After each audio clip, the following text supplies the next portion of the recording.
कोकणातील प्रत्येक अपडेट जाणून घेण्यासाठी आजच माझे कोकणच्या सोशल मीडिया प्लॅटफॉर्मला लाईक, फॉलो आणि सबस्क्राईब करा।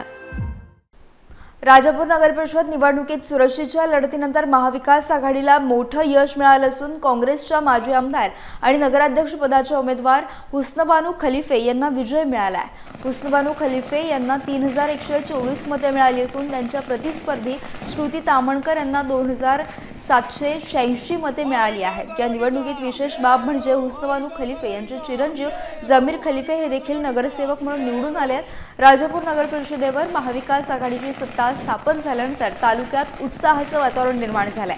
पाचल बाजारपेठेत महाविकास आघाडीच्या कार्यकर्त्यांनी फटाके फोडत आणि जोरदार घोषणाबाजी करत विजयाचा आनंद साजरा केला। महत्त्वाचं म्हणजे या निवडणुकीत महायुती आणि महाविकास आघाडीने प्रत्येकी 10 जागांवर विजय मिळवला आहे।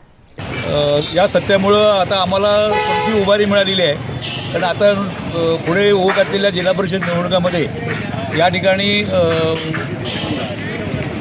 निष्ठा वर्सेस धनशक्तीच्या विरुद्ध लढाई होती आणि त्याच्यामध्ये निष्ठा ही जिंकलेली आहे आणि यापुढे आम्हाला या पुढच्या येणाऱ्या जिल्हा परिषद पंचायत समिती निवडणुकीत नक्कीच या विजयामुळे आम्हाला उभारी मिळेल।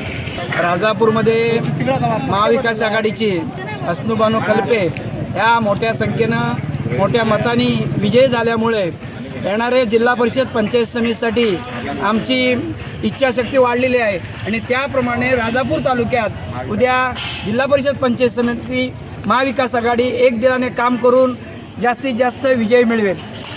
राजापूर येणाऱ्या नगरपालिकेमध्ये राजापूर तालुक्यामध्ये राजापूर नगर पंचायती समिती पंचायत नगर परिषदेमध्ये काँग्रेस आणखीन महाविकास आघाडी यांचा विजय झालेला आहे। हा या राजापूर तालुक्यासाठी एक चांगला क्षण आहे आणि याचा येणाऱ्या जिल्हा परिषद पंचायत समितीमध्ये चांगला उपयोग होऊन पुढच्या येणाऱ्या जिल्हा परिषद पंचायत समिती महाविकास आघाडी म्हणून लढून या तालुक्यामध्ये महाविकास आघाडीचा झेंडा फडकवू आम्ही, अशी आम्हाला अपेक्षा आहे।